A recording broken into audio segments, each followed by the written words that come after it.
how to make the 2020 manual transmission Tacoma perfect.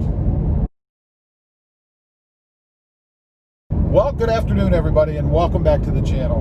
Hey, I'm going to give you my opinion as to how to make the 2020 manual transmission Tacoma perfect.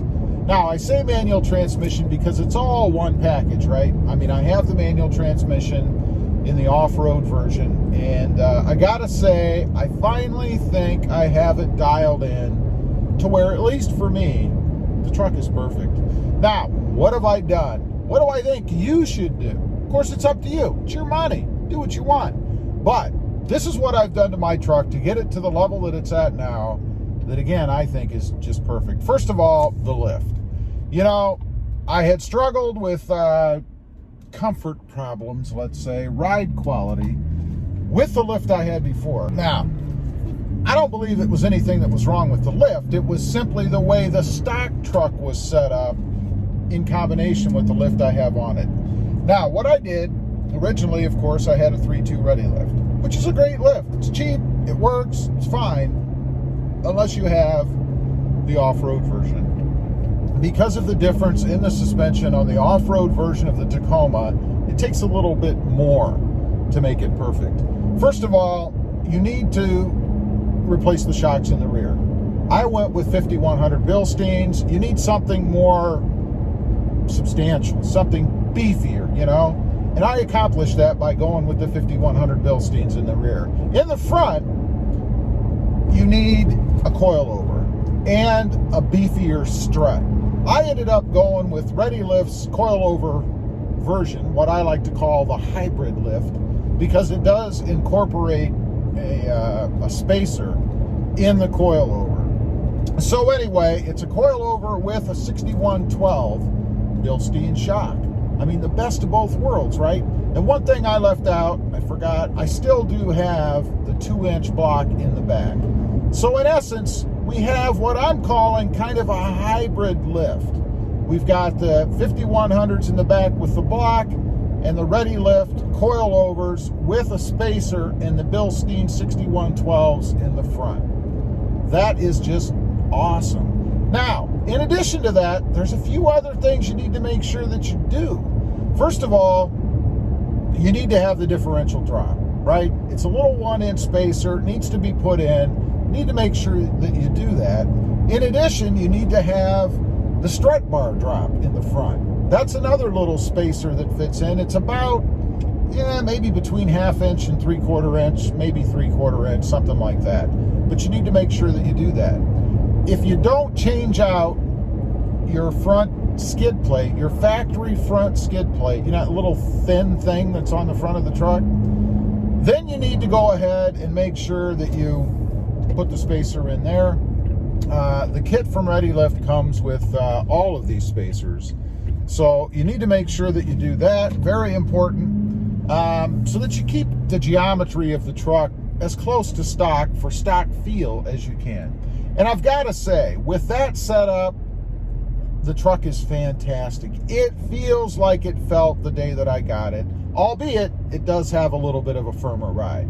Now, there's a couple other things. The sound of the truck. I like to hear the truck when I'm driving. And I don't mean just the little, whooshing air sounds you get out of the factory setup. I'm talking about a little bit more, a little bit beefier. Nothing crazy, nothing obnoxious, no drone. I can't stand drone. I don't want drone. But I'm talking about something a little throatier, a little beefier. And to obtain that, again, striving for perfection, I put on the TRD exhaust. I had that on actually the same day that I bought the truck. I transferred it from my 2018. But that wasn't enough. I did have the TRD cold air intake on the truck as well, thinking that, I might get a little bit of sound out of it. Although, to be honest, I really did get it because of the aesthetic appeal of it. I really love the way that cold air intake looked under the hood, with its TRD lettering and its red accenting and all that cool stuff.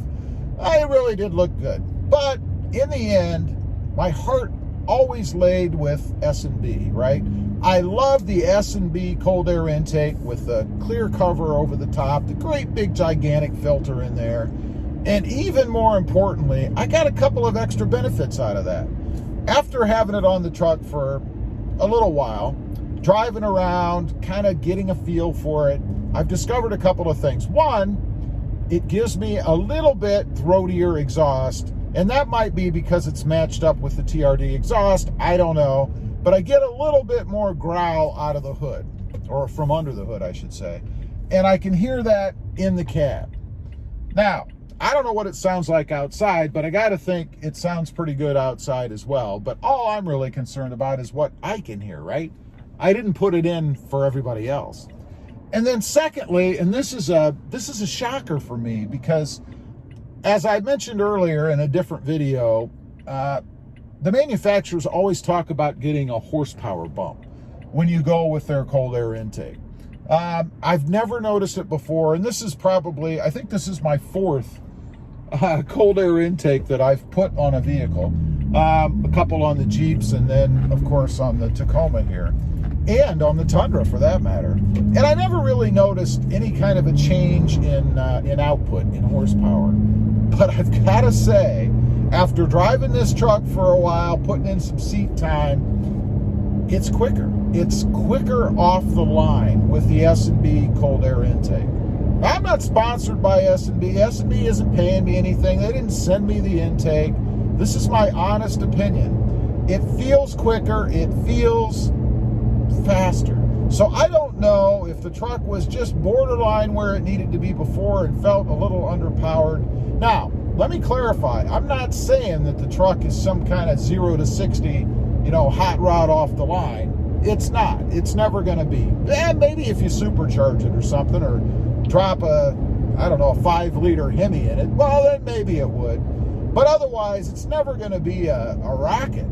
But by putting this cold air intake into the truck paired with the TRD exhaust, it feels like a different truck. It's funner to drive. It doesn't feel like it can't get out of its own way anymore, To me, the stock Tacoma is underpowered. It needs, if from the factory at least, it probably needs another, 50, 75, 100 horsepower, something like that, to be what I would say is a very, very fun truck to drive.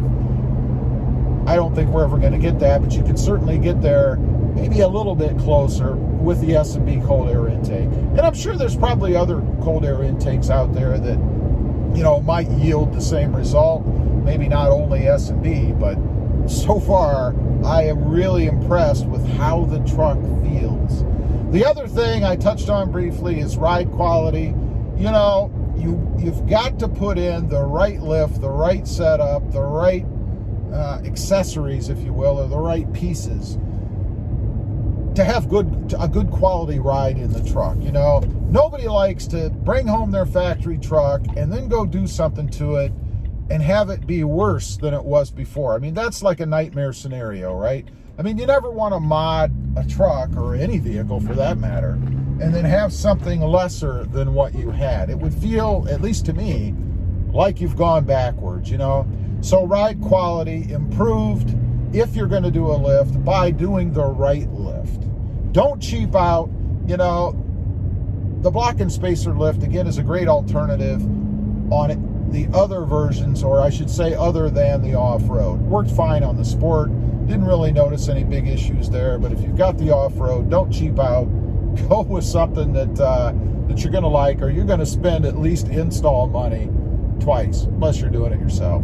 So anyway, those are just a few things. And I'm not talking about all the other mods and things I've added to the truck, to improve its aesthetics, or, any of that other kind of stuff. I'm just talking about directing or moving the Toyota Tacoma to perfection, and all that involves is a good quality lift with a good quality suspension and a little bit of tinkering with its voice in the form of a cold air intake and the TRD exhaust.